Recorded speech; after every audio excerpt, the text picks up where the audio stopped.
Hey there! Welcome to the Influential Christian Entrepreneur. I'm your host, Francine Sinclair. I've been around the block in the entrepreneurial world, creating and repurposing social media content for experts and CEOs. I know firsthand how it can feel lonely, especially when you're mixing your Christian faith into your business life. So I figured, why should we go it alone? Who said that faith and business can't mix? And that's where this podcast comes in. Join me as we meet influential Christian entrepreneurs who are showing us how to blend business and faith in a way that works. We're here to prove that you can express your faith without compromising your business success. On the Influential Christian Entrepreneur, you're not just listening, you're part of the gang. So let's start this journey together.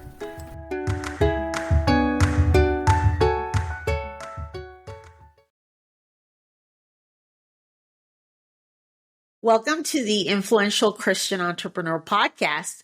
We're here to uncover inspiring strategies from successful Christian entrepreneurs as well as their stories. In today's episode, we have the pleasure of interviewing Jason Valchine, a former sales engineer with 2 decades of experience in flipping single-family homes, turned to real estate syndication after a significant career setback in 2016.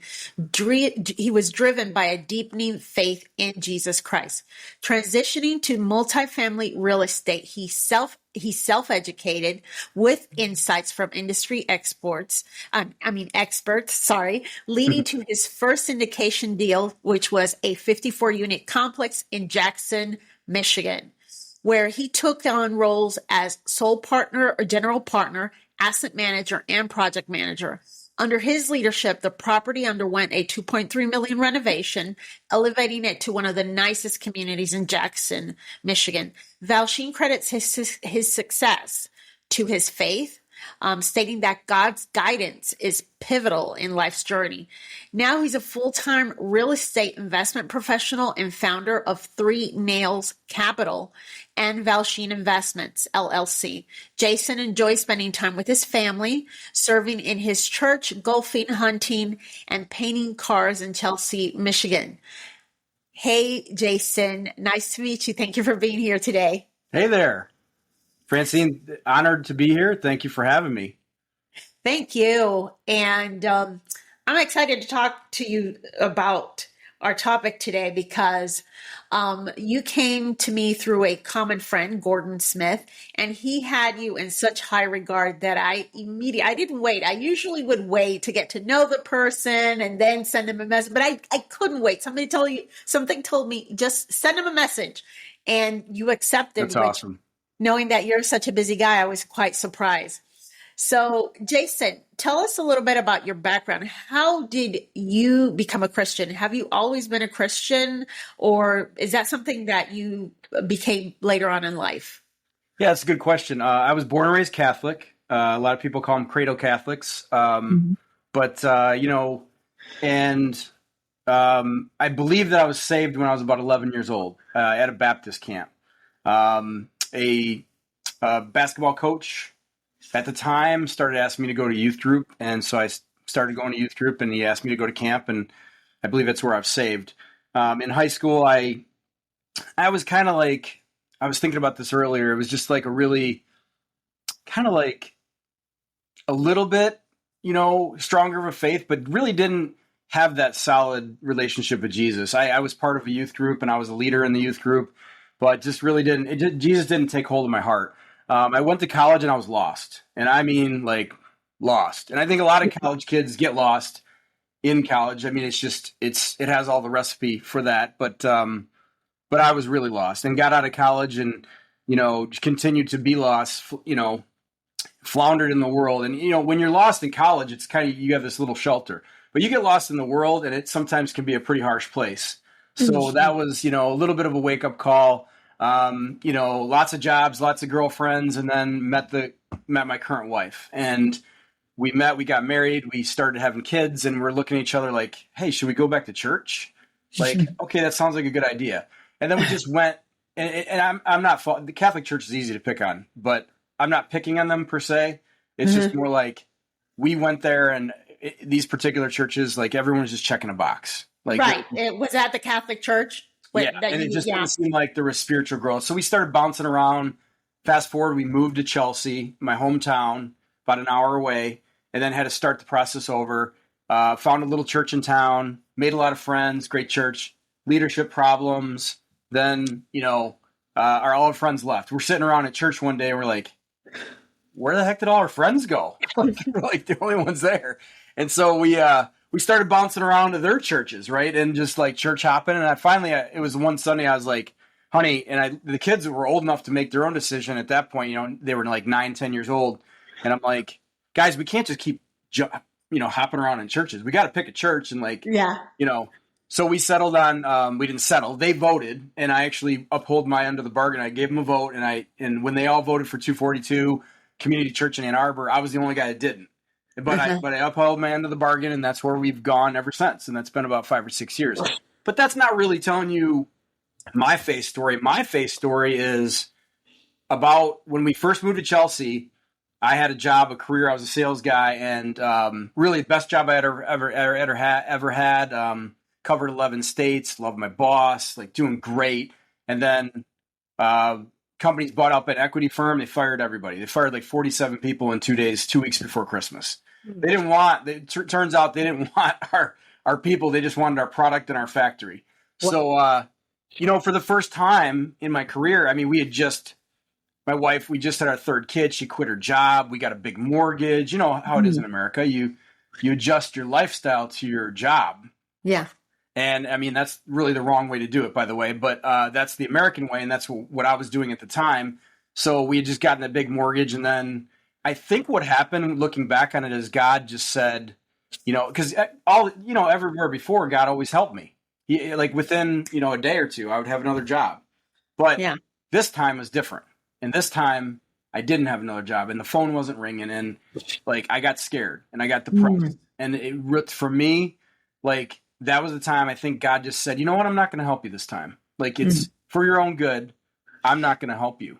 And so what it did was it brought me closer to him, and my ego had gotten so big and I'd become so worldly. God used that to pull me back in. Right. And, I just started gobbling it up. Like, I got closer to Christ. I got a relationship with him finally at that point in my life, and it's continued since. But I think that the big thing is for most listeners is, this isn't just what happens on Sunday. Like for instance, if you marry your spouse and you only tell them I love you the day you get married, like that's not going to work. So we all need reminders, right? And so that's why there not only has to be church on Sunday, but it has to be all week long. Like it has to be like, I started reading devotionals. I can pull like 3 of them right off my desk, right in front of me. Like, and listening to pastors on podcasts, listening to podcasts like yourself, worship music. When I was first married, my wife would actually listen to worship music and I would turn it off. Like I didn't want, what is this crap? Yeah. Turn it off and put on country or whatever. And now it's come full circle. Like now I'm the one that wants to listen to worship music all the time. And she's the one that wants to listen to like oldies and stuff like that. So it's just funny how that works. But I guess my point of that is that, that was my faith story. And I tell people this all the time. Jesus didn't die so we can have a religion. He died so we can have a relationship with our Creator. And any church or anything that doesn't help you get closer to that, go find one that does. Right. That's right. really So all God it wants, seemed like relationship. you didn't really grasp that concept, what you're talking about right now, until after you went through that difficult situation with your job. How long were you out of a job? That was about 6 months. And I just took on like odd jobs, and really I didn't have enough savings, and like I took on odd jobs, and I would do kitchens and bathrooms. I'd been renovating and flipping houses for a long time, so I had the tools, I had the knowledge, so that's what I did to put food on the table. It was very humbling, right, to go to people and ask for help and say, hey, do you know anybody that I could do some work for? Like I don't, I can't. And even when I did replace my income with another sales job, it was half of what I was making before. It was it was a very humbling experience, and it just took a very long time to necessarily climb out of that. But it all, you look back on it, and you always look back on your life, and you'll see God's plan. He gives you 20/20 vision, once, from the present day, looking back. Yeah, it's moving forward. It's looking forward, and right now that He wants us to have faith. in Yeah. what he's doing. So you had to, so that's when you kind of really developed the relationship and started developing your faith when you went through that transition. Did it teach you how to lean on him instead of your own strength, to lean on God and trust in him that he's going to come through and he's going to provide? Um, how did that happen? Did you finally get a job after the 6 month mark, or what happened after that? Yeah, I did. I eventually got another job. Again, it was half the income I was making previously, but yeah, I think that for me, it's a continuing relationship. So it's constantly learning how God works in your life and constantly developing that faith and developing the trust in that he's gonna take care of us. Yeah. There was a time recently in the last when I transitioned to real estate and I was purchasing the 54 unit complex, which I had gone from a couple single family homes to a 54 unit apartment complex, and that was a huge leap. And Yeah. it was very scary and it required a lot of faith. But I remember one time being not being able to sleep at night, all the worries and fears. What if I fail? What if this deal falls through? What if I lose all this money? Yeah. And then I remember picturing Jesus at a poker table with me, and I have all these chips in front of me, and I just pushed the chips over to him, and I said, I need you to take care of these because I don't know what to do with them anymore. And literally just giving it all to him. I needed a physical, we're visual creatures, so I needed this visual, and that really helped me. And then I just went right to sleep. And that trust eventually is what continues to get me through the hard times. Like I definitely, life ain't easy. Like there's happy moments, there's joyous moments, but I mean, if you live in this world, like it's going to beat you up, and there's going to be times where you just look up and like, really? Like, Yeah. and so I'm still, learning how to do that, how to lean on him, how to, on a daily basis, on a regular basis, how to give it over to him. And so that gamble, or I guess it was scary. It was kind of like a gamble in a way. That worked out for you. That went through, and then you just kind of took off from there. Yeah, it closed amazingly enough. I say that to people and they look at me funny, but I probably shouldn't own it. Like it had God's hand all over it. The way I look at it, it sounds, cheesy to a lot of people, but I really believe that it was a God thing. Like how I found it, how I got it under contract, how I got it closed, like how I raised the money, all that stuff. Like you look at it and like so many things had to work.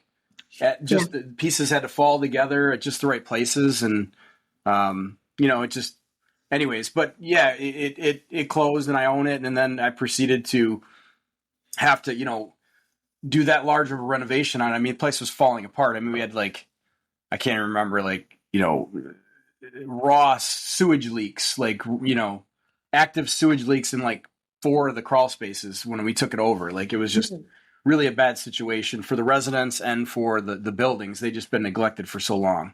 So we had to give these people a better place to live, take care of them, and it's been a transformational process for the buildings and for myself. So the people were, I was envisioning an empty building, like 54 unit empty space, but it was actually, there were people in there. So that's even more pressure. Yeah. Yeah. It was 93% occupied when we took it over. Yeah.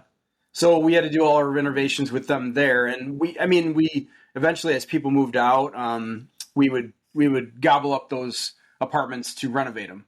So I hovered around a 75%, vacancy or, rate during the process of the renovations, because I had so many of them that I was renovating. But we still cash flowed it to be 75% occupied during a renovation of that magnitude, and to cash flow the asset at the same time is actually kind of a significant feat. But so that was amazing. And it's funny because I'm the guy that I'm the general partner. If for your listeners that don't have real estate, I'm a general partner. So it's structured where I'm what they call a syndicator. So I raise money. Most banks will put commercial financing on assets like this. So they'll finance 70 or 80% of it. So the rest of the money has to come from somewhere. That's the down payment.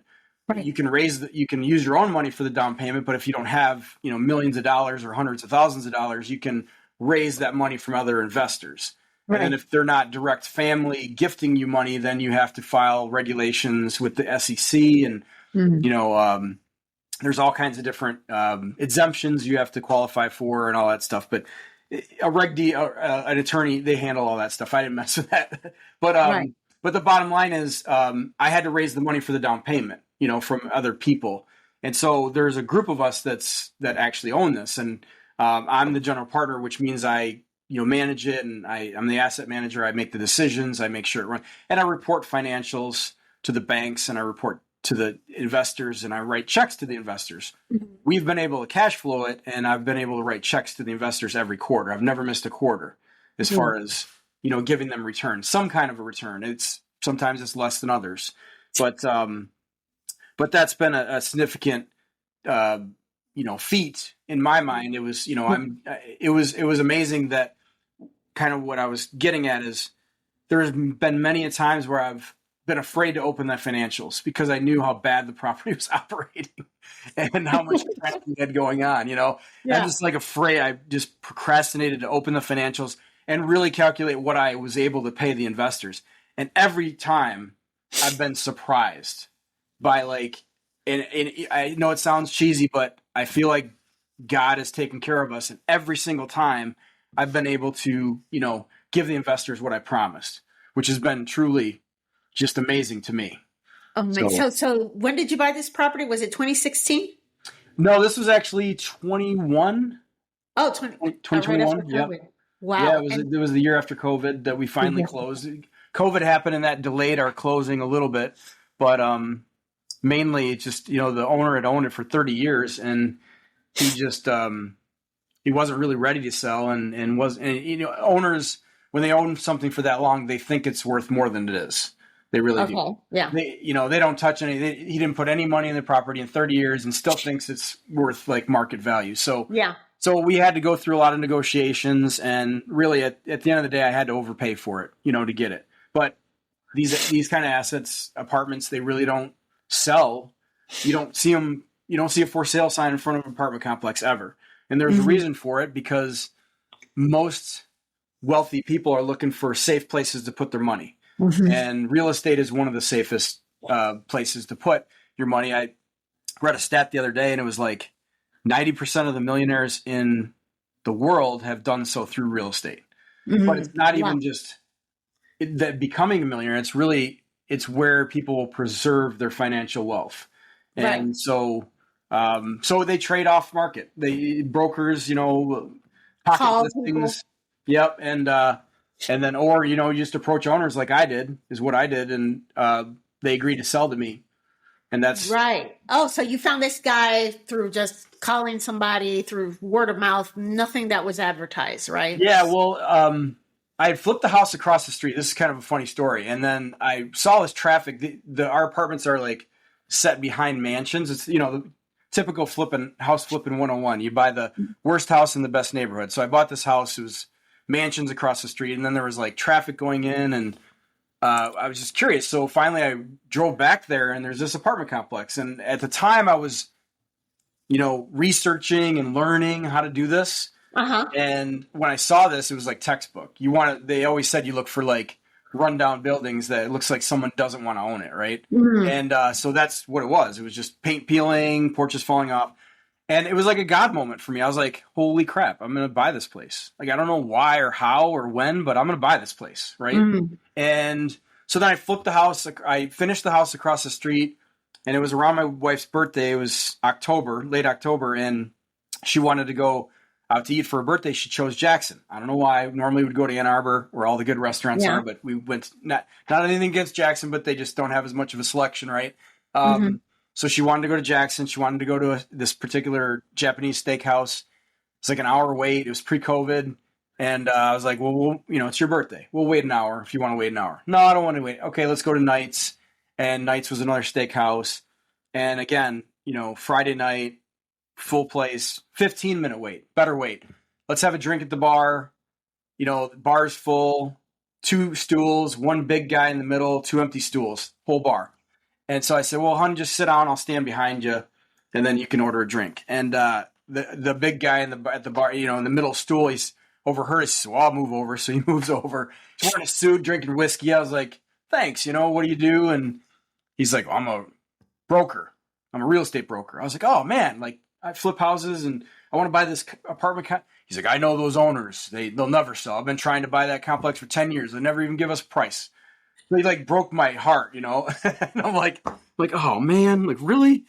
So I didn't give up though. I convinced them to have breakfast with me 2 weeks later, and then I convinced them to try it one more time my way. We were gonna draft a purchase agreement, actual contract, send it to them, have a lawyer draft it. We did that, and for the first time in ever, they countered with a price. Wow. So he just fell out of his chair. He's like, I can't believe it.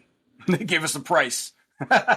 So like it was like twice what we offered them, but still we were under contract, off to the races. So that's when the fun began, and after inspections and diligence and all that stuff, you find all these problems with the buildings and stuff, and you try to trade and try to get money off the price, and I got some, but ultimately when I closed, it was one of those things where I had to renovate the place from top to bottom from inside and out.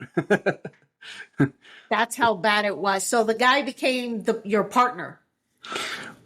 The broker is really, the broker brokered the deal, and he knew the owners, and then the owners, it was kind of like if you buy a single family house from a realtor. Yeah. The realtor, is the seller's agent. Right.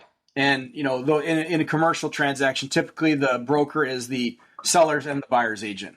So they're brokering the whole entire deal on both sides. So that's who we used. And then, when you do something like this, you have to have a whole team of people. I had to have a banker, a commercial, relationship. I had to have 2 different lawyers.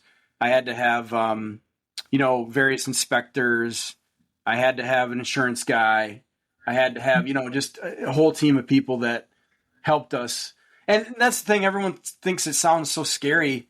It does require a lot of faith, and it does require risk, but it's not as much as you think, because you have so many people looking at this from a bank and a legal standpoint that it's really hard to screw it up all that bad. Different angles. So many people from different angles. Right. The banks will raise their hand and say, no, these numbers don't work. You can't buy this, or we won't loan you money on this because it's just not a good investment for us. So really, even if you botch it up and you miss a bunch of stuff, there's people that'll catch it. Not everything, of course. There was things the lawyers missed. There's things everybody missed in this deal. I was shocked, actually. Later on down the road, and I missed it myself. They had sent us the wrong rent roll. It's just kind of a funny thing. The rent roll is the listing of all the tenants and what they've paid, what they've prepaid. Well, what they've prepaid is the key. If they prepay a lot, then that's the money the owner has to give you at closing. But the owner had sent us the previous year's rent roll, which didn't show a lot of prepayments, though the most recent one was more favorable. It could have went either way, but in this particular case, the older rent roll was less favorable to me and more favorable to him. Right. I never found out if that was intentional or malicious. I just kind of chucked it up as a loss. We lost that money, and we're just going to move on. It was a year later when I found it. I could go back to him and try to sue him, but I always try to look at things like sometimes you just have to say that, is it worth the fight? Set your ego aside. You were wrong. He was wrong. You were right, whatever. And you just either work it out with someone or just show them grace and mercy. Right. And say, you know what? I'm not even going to make that phone call. I'm just going to chuck up the losses. We're going to take it, and we're going to move on with our lives. Yeah. So that's the way I found that it's the Christian way to do things. Now, you don't become a pushover, and you don't let people walk all over you, and you certainly don't, overlook things that you should be paying attention to. But when something happens or someone makes a mistake, you show them grace, and you try to show them mercy if it's possible. Right. And I'm sure you prayed over that, and that's what you decided to do. And it looks like it turned out well. I mean, it took a lot of courage. I feel like you were starting from scratch, and taking that big leap required a lot of faith. You trusting that God was in this with you. Now, is your goal to continue? Have you moved on to purchase other buildings? Do you plan to continue to do that? Good question. I am under contract with a 44 unit that's in Big Rapids currently. That's my first deal. I always thought that the deal would come quickly, and a lot of the groups, I joined some groups, some mastermind groups, and a lot of them always said that once you close your first big deal like that, the next one will come really quickly. And it didn't for me. It didn't. So that's one thing that I was really surprised about, and I think that's God's timing. Like, our timing is not God's timing. And so I could have forced it. I could have bought a lot of different buildings in the last 2 years, but I didn't want to buy the wrong thing. I didn't want to overpay. I didn't want to risk investors' money. I looked at a lot of them, but I made a lot of offers, but I would offer them what I could make work that wouldn't put me at risk or my investors at risk. Yes. So, all my offers got rejected, until now. And even now I'm overpaying, but we have a different value add, strategy for this one that'll make it, profitable for everybody. And that we're not as much a risk if we were just operating it, quid pro quo. Right. So it looks like you decided to just kind of take it easy and let God, the Holy Spirit, guide you instead of pushing through and making this happen of your own strength again. Yeah. It's that and running a $2.3 million renovation on a 54 unit apartment complex by yourself, acting as the GC and the asset manager and the project manager. Yeah. It required a lot more than I expected. Yeah. So that was, some of these other guys that do this, they have like teams of people. And what that does is it waters it down for everybody. So I really didn't want that for my investors or for me. And so I chose, and plus it was a great learning experience, great hands-on, there was a lot of benefits to doing it that way. Now, will I do it this way forever? Will I buy another property like that? I don't know. Probably not with those same conditions, but it was certainly very good. And you touched on something that I wanted to point out for your listeners, that in life, you're not going to have a time when you're pursuing the calling that's got put on your heart without being fearful. Like, you're going to have to do it afraid. You're going to have to be uncomfortable. That's just, Jesus calls us to go out and be bold in our faith, in our lives, taking risks. Jesus didn't play it safe. He wasn't safe about what he said to people, he professed boldly what the beliefs were and the way we should live our lives. And when you go and God puts something on your heart, and it's whatever it is, it's a dream, it's a calling, you're inspired to do something, right? But it's too scary. Like, the devil gets in your ear and says, nah, that's too risky. Just continue going to work. Just keep going to work. There's nothing wrong with a W-2 job. I'm not knocking people that just go to work and, my dad was a truck driver his whole life, has beautiful houses, has a wonderful life. But I'm saying that you don't want to look back on your life and say, what if I would have done this? You don't want to have that regret saying, I had this calling and I just ignored it because I was afraid. Right? Yeah. Or even worse, you meet your maker and your maker says, welcome home. You can get into heaven, but why didn't you do these things I put on your heart? I'm just wondering, why didn't you, there was so much potential for you, right? Try to see yourself the way God sees you. And then, get used to being uncomfortable and get used to doing things afraid. Yeah. Knowing that God has your back. Yeah, exactly. And don't live in fear. That's different. Living in fear is different than taking action in the face of fear. Two different things. When you live in fear, you are letting the devil win. When you take action in the face of fear, that's courage. And that's the way Christ calls us to live, I believe. Absolutely. That's the way. And so, the premise behind this podcast is we've always been told as Christians to not mix our faith and our business, or not mix religion with business. And that's, what society tells everyone. Don't mix religion with business. Absolutely. Because you're probably going to offend somebody. You're probably going to look stupid and maybe not that smart. And, faith is something you keep in your house. You don't bring that stuff to work. And we've been really good at complying, especially Christians. We've been really good at complying with Mm-hmm. that. Um, but my question to you is, do you think that that is the approach that we Christians should take? Do you believe we should keep our faith separate from our work, from our business? Do you believe that, or do you not believe that? What do you think about it?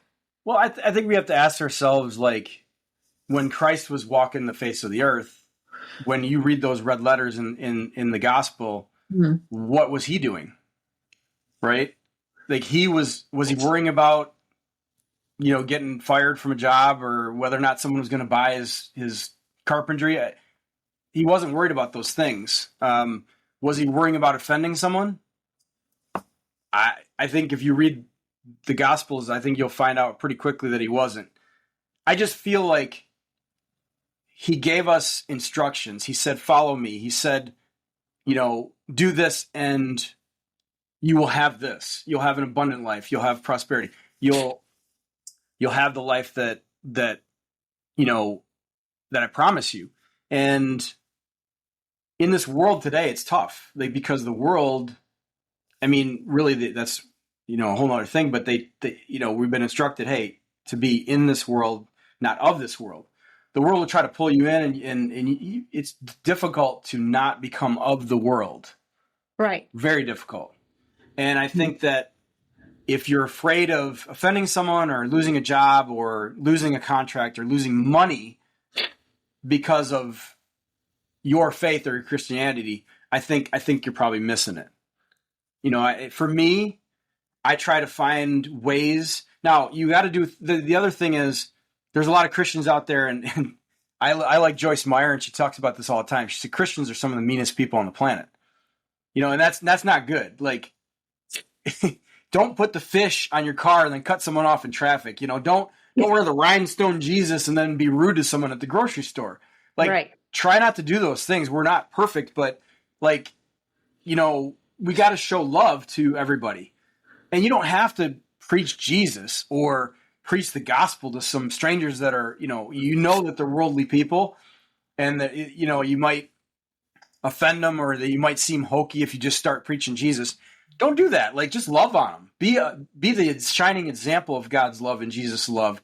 And they'll want to be like you, or they'll want whatever you have going on so badly that they'll eventually ask. Like, what's so, they'll at least wonder, like, what's so different about Francine? She's always got joy. She's successful, got her own business. Like, what is up with this woman? And they're going to want to know more about you. And that, to me, that's what Jesus wants. He doesn't want us to shove this stuff down anyone's throat. He wants us to love on people and then share that. Share his love and his word and what he said with other people. Right, because our job is to share it. It is not to convince anybody. Yep. Right. He came here to save people. He didn't come here to save us physically. I think that's where a lot of Christians miss it. I'm not knocking Christians for the way they pray, and people get scared and they lose a loved one, or the loved one gets sick. Please pray for healing and for my loved one that's sick. Whatever it is. I agree. Like, we'll always pray for someone, but what about their soul? What about, do you know where they're going when they die? Like, we're praying for their body, but what about their soul? For sure. Wouldn't a better prayer to be like, please pray for my dad, that you get closer to him, that you use people around him to know you? Like, that's a prayer that I pray for my family. I want them to know Christ, and I want them to have an intimate relationship with him. Right. And the body and the body and the soul and the spirit are three different things. But certainly Jesus, if you really watch carefully, it's funny because he didn't really care a lot about stuff. I mean, he didn't care much of anything about stuff, but he also didn't, put a lot of emphasis on the body, the physical flesh. Mm-hmm. He was saddened when people were lost, but he wasn't, if you pay close attention, he wasn't sad for the loss of that flesh, of that person. He was Right. sad for the people that were still there. Yes. And so, also there was wars, there was famines, there was mass murders. Those things saddened and angered him, but he didn't focus on them. And he didn't try to correct those things. He just moved on. Come on, let's go. Let the dead bury the dead. We've got work to do. We got to save people. We got to save their spirit. Mm-hmm. Eternity was the only thing he cared about, and his Father was the only thing he cared about. And that's what he preached all the time here. Right. So if we really, pay attention to that and we care about the people that are around us, if there's an atheist you run across and you don't try to share something with him, like eventually that's going to be like, do you really care about that person? Do you really love them? Do you really want to save them? If you're not willing to share that, because that person's lost. They truly are lost. When they go, they're going to go to some, whatever you believe, they're going to go somewhere, and it ain't going to be good, And so if you really do love a person, and an atheist, think about this, if they finally come to Christ and they think about all those Christians that they knew, and they're going to think to themselves, why in the world, because they're going to know that salvation now, right? They're going to know that they're saved. And they're going to look back and say, why in the heck didn't Jason tell me? Jason's a Christian. He knows Jesus. Why didn't he share this with me? He must not care about me, because he just let me, he knew I was going to, die and go to wherever. And he didn't try to save me. So Jason was more concerned about his image and about not looking crazy. Right. Exactly. There you go. Right. He was more concerned about himself. Oh, I'm saved. You're not saved. Sorry, guy, but I'm not going to be the one to look crazy or, Well, it's going to require sacrifice, right? Yeah. I mean, it's going to require you to give some of your time or some of your effort or maybe some money, whatever it is. Time, treasure, talents. Yeah. It's going to cost you something, but if it doesn't cost you anything, it's not worth doing. Jesus wants no part of that if it doesn't cost you something. So it's not about earning your way either. That's a lot of faith. Well, pretty much every religion on this planet is based on earning and punishment. That's where that was a Catholic too, and it was based on works, wasn't it? 100%. And so we have to understand that as Christians, we cannot earn our way to heaven. That work has already been done. Christ did that work. All we have to do is receive that gift. That is a gift. And then everyone's like, well, you can't just continue to sin. Again, it's if you live in sin, if you're living a sinful life, that's different than sinning. Sinning and falling from grace and repenting and saying, I screwed up, please forgive me. That's a heart thing. Jesus knows your heart. He always does. It's just like the Pharisees that were putting gold in the plate. Jesus knew their heart. He knew they were wealthy. The woman puts 2 coins in, it's all she has. It was truly from her heart. And he said she gave something more valuable than what they gave. So it's not about money. And it's not about anything else. It's only about your heart. So it's about your heart, right? Because when you are saved, you are trying, if your heart is truly in the right place, you are really working on improving and changing yourself and getting away from the sins. And when you do slip again, because we are probably going to slip again. I mean, we're humans. You need to repent right away and work on being better next time. It's not just about, oh, now I'm saved. Now I can go back to what I was doing, business as usual. It doesn't matter because I've already been saved, because once saved, always saved. Well, I beg to differ with that. I feel like you can be saved, but then you can kind of forfeit your salvation by having your heart in the wrong place, because the only one who knows if your heart is truly in it is God, and you're not going to be able to fool him, right? Yeah. So it's a relationship that has to be, it's kind of like if I go on a business trip and I come home and I tell my wife, and she's like, how's your business trip? And I was like, oh, it's pretty good. I was mostly faithful. Right? I mean, is that going to be acceptable to her? No. So I think we just have to know that it's not a one and done. He didn't die on the cross and then just, okay, good. You guys can just go do whatever you want now. No, that's not it. He died so that we could see the example, and so that we could live the life that he demonstrated. He came down and said, okay, you guys are a mess. Like, here, let me show you how this is done, right? Yeah. This is how it's done. And so, like, we're never going to meet that standard because we're not perfect. He was absolutely perfect. The only human in the history of the world that's was ever completely sinless. So we're never going to meet that standard. But he knew that, right? He completely knew that. And so we just have to have that relationship with him. And I think, like, a lot of people talk about controversial things like the LGBTQ community and all that stuff. And that's a hard thing that churches are navigating. But the biggest thing for Christians that are listening is that your job is not to change those people. Your job is to love those people. And your job is to introduce them to a relationship with Christ. And I think there's a lot of people, there's books out there, there's people of that community that have given up that lifestyle because they fell in love with Christ. They developed a relationship with Christ, and they realized that this isn't the lifestyle that he wanted for us, that he wanted for me. So they give up that lifestyle. And my point of that is that the more you learn about Christ, the more the stronger your relationship gets with him. I feel like the more his qualities become a part of you, and the more you just want to do things his way. Right. You just want to naturally. It's not even forced. That's a tough one. Yeah. Because a lot of people say, being gay is something that they are born with.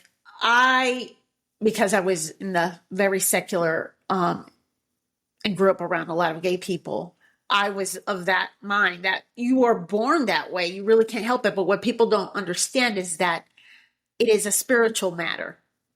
It truly is. It's a spiritual matter more than you think you were born that way. And that's why so many of us, and it's not that we hate people who are in that lifestyle. No, we hate the sin just like any other sin. Right. Homosexuality is no more of a sin than pornography, than being an alcoholic. They are all sin. Yeah, that's right. And the problem with, a lot of Christians is when the, people of those communities walk in through a church door, then they're immediately judged. And that's not our place. God never gave us the authority for vengeance or judgment. We don't have it. So it's not ours. So when you pass judgment on another human being, on their lifestyle or whatever it is, trust me, all sin is the same in God's eyes. Whatever you look at on the internet, you take in a little bit, the way you run your business, that's okay. That's just the way it's done. It ain't the way it's done. That ain't the way Christ views it. So you are the same in his eyes. So I agree with you 100%.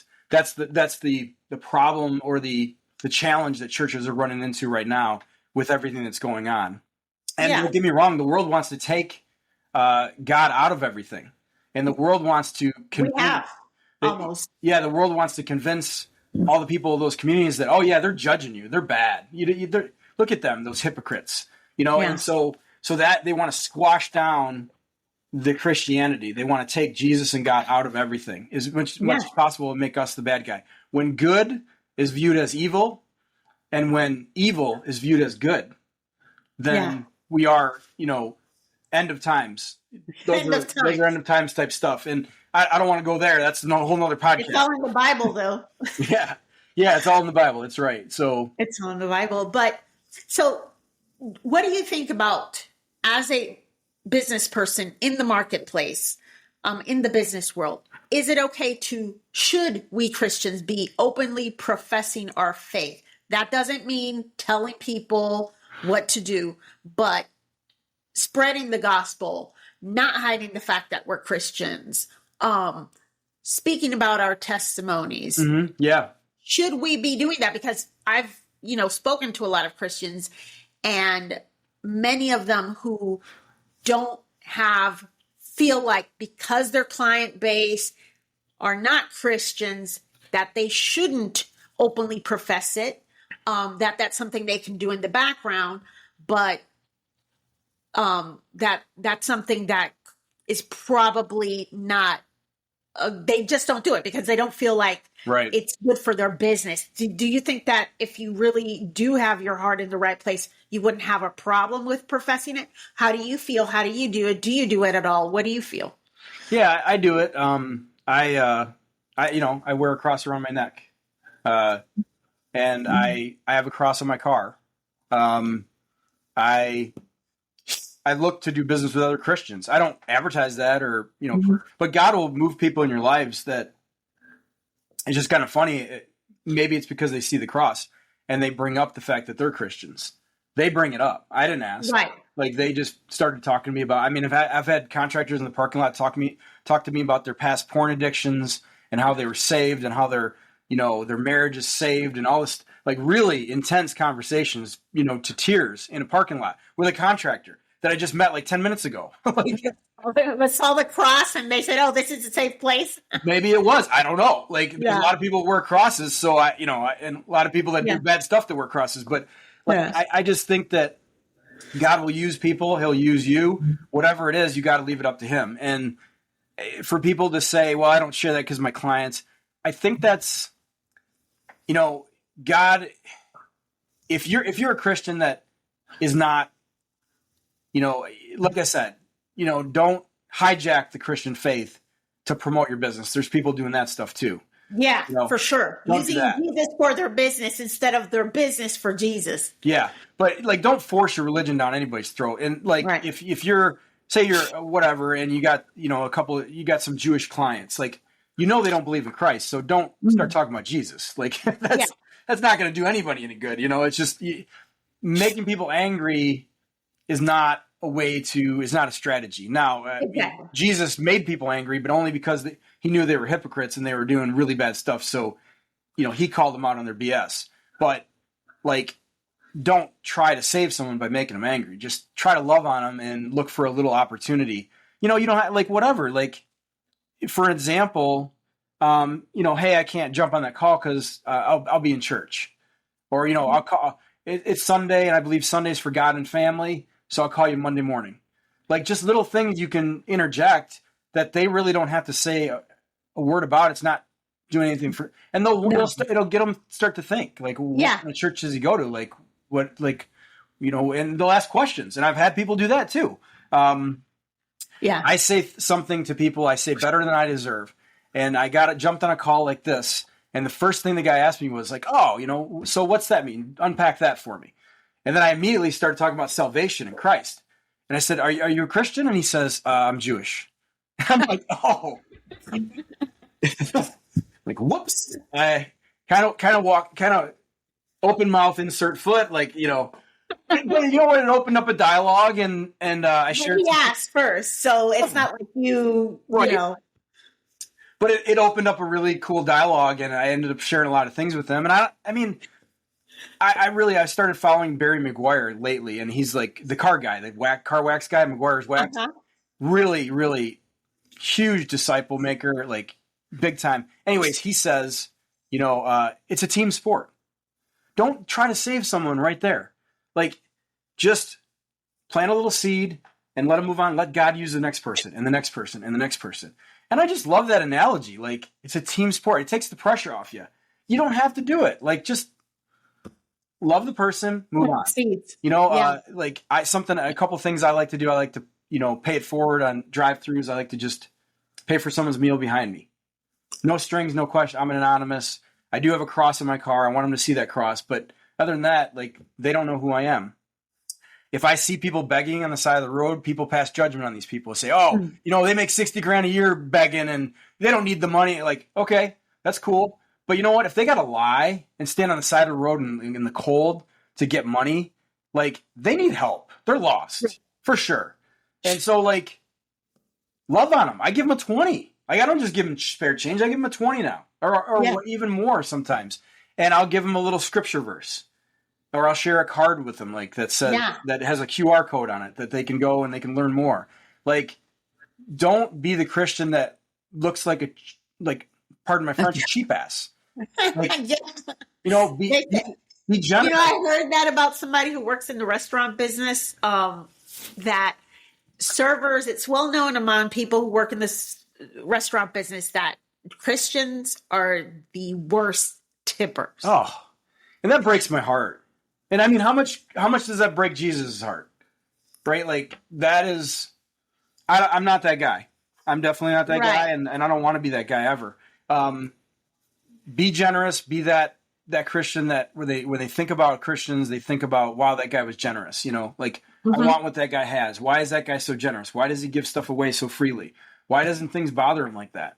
Don't attach yourself to money. Like Francine, I'm sharing. We're unpacking a lot here. There's a lot. You could almost like on even each of these little things, you can almost do a whole like week, a week of Sundays. But like, the money's not yours. If you look at the money as yours, then you're looking at it the wrong way. It's all God's. Everything He gave you. And like, I'll dive a little bit deep on this. But say you're a builder and you build houses. Where did those 2x4s come from? From the tree. I bought those 2x4s with my money. Yeah, but where did they come from? They came from a tree. Where did the tree come from? Tree grew out of a seed with soil and oxygen and sun. Those are all things provided. Those are gifts from God. So like everything comes from Him. All your talents. I did that. Well, where'd you get your brain? Where'd you get your hands? Where you were created, right? Who created you that allowed you to make that money, to use your brain and your hands to make that money? Yeah. Right? Like if you really dive into it, like it's all His. So detach yourself from that. Right. And just use, as Joyce Meyer says, use money to help people instead of using people to get money. A total mindset shift, right? Totally. And there's a lot of Christians out there, like I heard this staggering statistic that 80% of Christians don't even give. Nothing. Zero. Only 20% of them give. And the 20% that give only give an average of 2%. And that blows my mind. It really does. It just shows you where their mindset is, right? Well, but then I heard that only 6% of Christians read the Bible at all. So maybe that's why. Sure. Because when you are not in the Word, how do you practice Christianity? How do you follow Christ if you don't read the Bible? Yeah. Great question. That's where everything else stems from. I think we've had a problem with biblical illiteracy. I realized that from myself, having been thought for so many years that I was a Christian and realizing that, no, I wasn't. And it's because I was completely biblically illiterate, Yeah. Yeah. When you read the Word, it gives you, and that's another thing, it gives you discernment. And a lot of people, that's a big word. And for non-Christians or non-believers, that's going to be something like, what the heck is that? And they'll look it up. But discernment is really all it is as you read the Bible, as you learn and get to know Christ and have a relationship, and you learn more about the truth is the Word, you get discernment over all the other. It just basically, it's like this. It's like a BS meter. All it is a BS meter, and your BS meter gets better the more you learn, the more you dive into that scripture. And so when the world says something, you're like, yeah, but I don't think that's true. But the problem is a lot of people start reading and don't understand it. That was my biggest hurdle for the longest. And the thing is that it's one of those things that the more you read it, the more you have to ask God for understanding. And the more you read it, the more you're going to understand. But initially, if you just open the Bible and start reading Genesis, it's pretty hard. I will admit, but really you have to keep on going. That's really hard. I think that, and I tell people this all the time. They're like, oh, where, a non-Christian or someone that doesn't read the Bible, they say, where should I start? I tell them, don't read the Bible. I know that's crazy to say, but I tell them, go find somebody that has studied the Bible their entire lives, a pastor, somebody you like to listen to. Joyce, I turn them on to Joyce Meyer.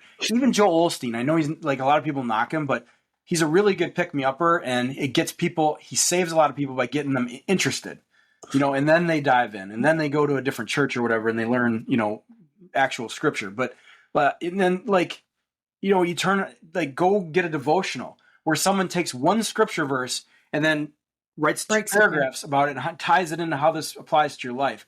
Don't just open up a King James version and start reading Genesis. I mean, that's just nobody. I won't even do that. People get discouraged if they are brand new, right? But I think they do have to start diving in there because you can't do spiritual fast food forever. Like you can't be on devotionals, you can't be watching videos. You have to dive into that. And I'll tell you that that's why I was stagnated for 2.5 years. Okay, it's the fact that I didn't want to dive into it because I didn't like it. I was like so confusing to me. I didn't understand what I was reading. And then when I finally forced myself and kept on going things just started to happen. So initially I would say, fine, but it's something that you're going to have to do because if you don't, Yeah. then that's where you can be led astray. Sure. I agree with that. And yeah, but the problem is that, they have to start somewhere, and if they get turned off and they just close the book and put it away and just go, That's what happened to me. Yeah. that's what happens. Yeah. So like that's what I'm trying to avoid with people that say, where should I start? But they can start if they really want to, the gospel, start with Matthew, start with John. Like those are great places to start. Yes. But I also turn people onto the Bible app. And like that way it has a little play button, and I've shown people this. You can actually play it and it'll read it to you, like in your car. And the voice that they use, I don't know who they hired for that voice, but he sounds like God. He's like, and then there was light. Yeah. It's really good. It's like, wow, you can just listen to the gospel while you're driving to your next stop, or while you're commuting to work, or taking your kids to soccer practice, That's a good entry point. Making it, finding it, I guess a easier way to ease into it, a way to ease into it, because it is kind of rough. I tried opening, and when they started, with like so-and-so begat, I was like, what? I can't follow this, That's the version also, I wish people would, get into the right version, but there's so many King James versions floating around, every nightstand, every, whatever. And so I think that's where a lot of people get lost, or just, get turned off by it. Aside from the mean Christian that they just cut them off in traffic, and then they try to read this crazy old, book that is written in a language no one even understands anymore. So it's like, it's really hard, but once it gets a hold of you, Jesus will continue to seek you, and he won't ever stop. And you can continue to ignore him for your whole life. And I had a group of kids young guys working for me, and they were talking about all kinds of crazy stuff. Like I was there, like I was in college, I get it. But I was like, hey, listen, I'm going to tell you something. You will know the truth eventually. Someday you're going to know the truth. Now, when that is, you get to determine that. And hopefully it's sooner than later. My wish for you is that it's sooner. And that's all I left them with. Because every time I'd say something, they would kind of just, right? I mean, they're 18, they know everything. And I was there once too. That's the toughest age, though. Yeah. I have a 17-year-old and a 21-year-old, and I have to pray to God that he send the right person that has influence over them, because I didn't bring them up as Christians. So when you miss that window, but they're not going to listen to me. You know what I'm saying? So at that age, it's the toughest. But you just have to pray so that the right people come along with their influence, and try to bring people. Yeah. With a lot of the younger guys who are digitally evangelizing people, digital pastors, online content, kingdom content. That is a good way to access the younger people for sure. Well, that's you got to meet them where they're at, right? And I think there's a lot of programs that are out there now for kids your age, and I have young kids, so I'm concerned about that too. I've been blessed. My son, with our church, he's really kind of plugged into it. And he, about a month ago, he was baptized, and that was his choice. He chose to be baptized, and that was a huge step, and we made a big deal out of it. And I couldn't be prouder of him, How old is he now? 12. 12. Yeah. Oh, that's amazing. And you have a daughter too, right? 2 daughters, 11 and 8.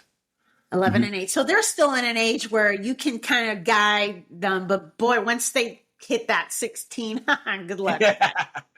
It's hard. I'm kind of dreading that, but I don't like, I look at it, Francine, and you might look at it differently, but as a Christian, I learned early on as I developed that relationship that they're not mine either. Like a lot of people, that Western culture is like, they treat their kids like as possessions, and if their kid doesn't do well, then they're not doing well, and if their kid's a failure, they're a failure. And no, that's not it at all. Like, your only job as a parent, I mean, your job is to give them shelter and food and all that stuff, but your job is not to give them a BMW and an Ivy League education and a $1,500 cell phone. That's not your job. Your job is so they know who their creator is and they have a relationship with that creator. They are not your possession. They are not even yours. They are God's children that you've been given the privilege of raising. Yes. And that's the 100% truth. If you change your mindset to that, a lot of the parents these days would take a lot of pressure off. Would take a lot of pressure. off Yeah, of themselves. it Yes, really for is. sure. But that's really your only job. I mean, they're going to find their own way. You could do everything right, and your kid could still wind up a complete screw up.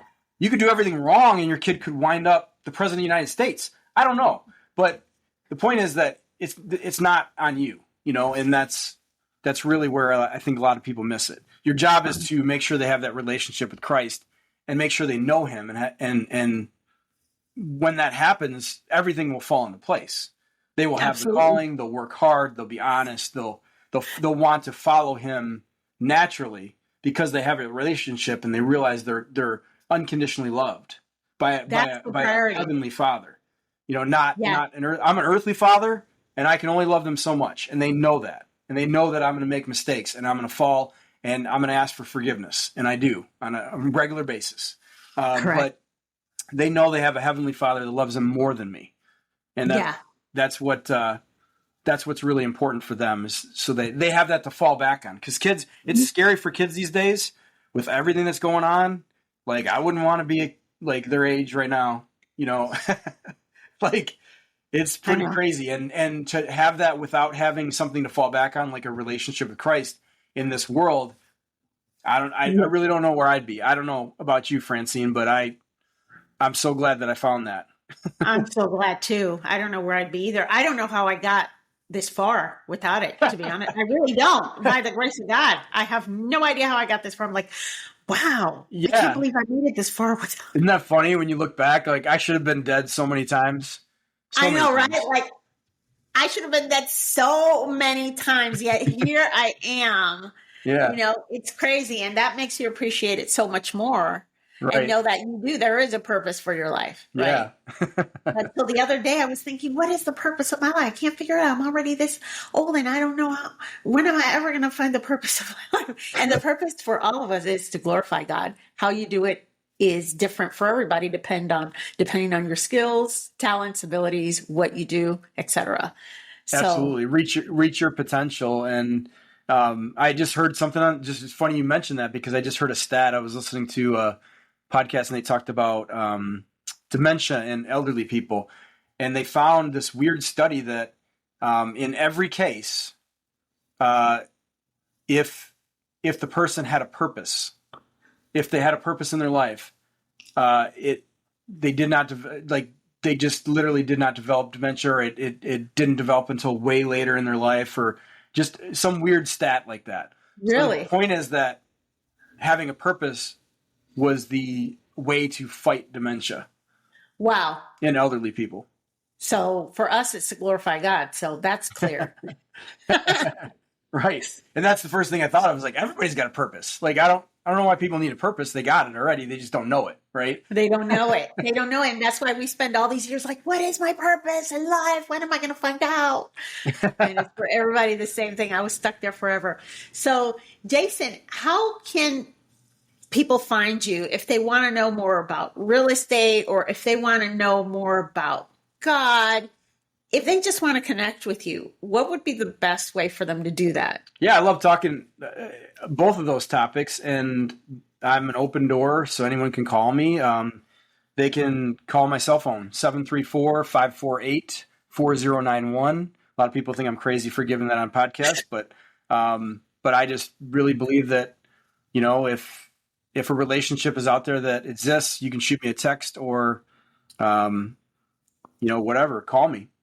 3nailscapital.com. And that's the letter, or the number 3 nails capital, .com. And also just J Valchine, my first initial and my last name, at 3nailscapital.com. Okay.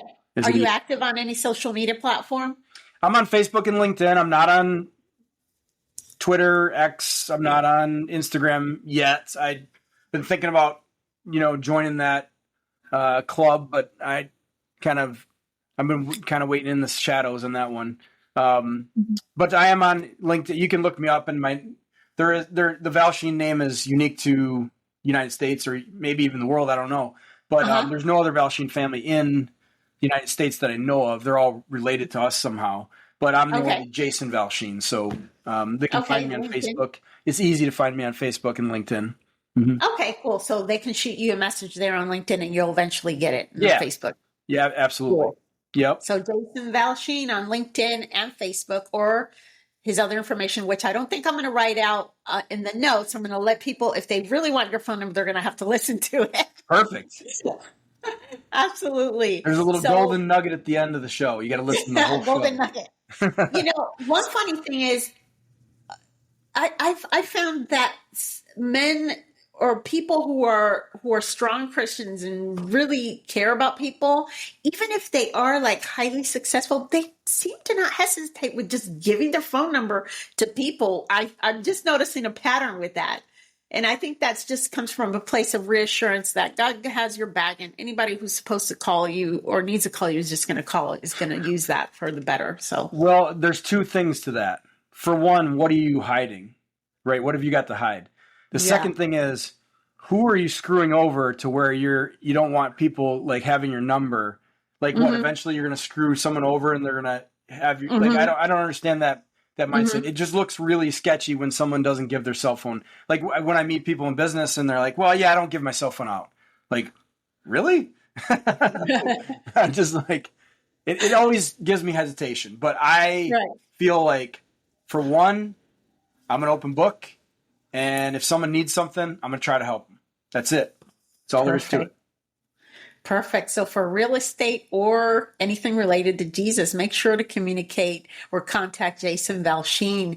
And for my listeners, thank you again this has been an amazing episode. Actually, it's been one of our longer ones. Some of them have gone as long as 1 hour and a half. I think only one, but Jason has been so generous with his time today.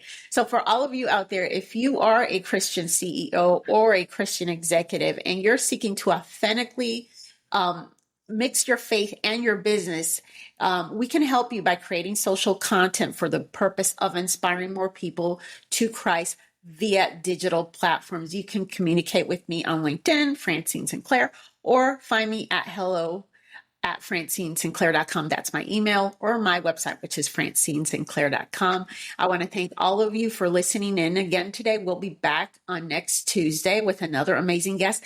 And thank you to Jason Valchine for spending some time with us and talking about our Lord Jesus Christ. Take care. Thanks, Francine. Bye, it was a pleasure. Thank you. Bye.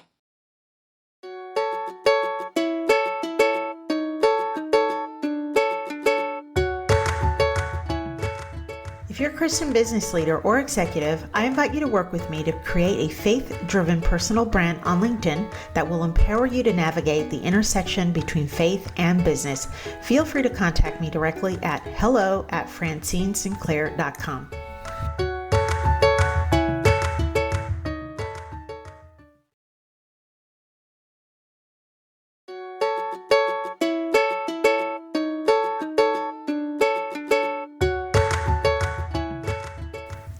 I want to thank you from the bottom of my heart for listening today.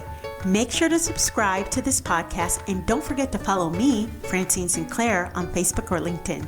See you next week for a new episode.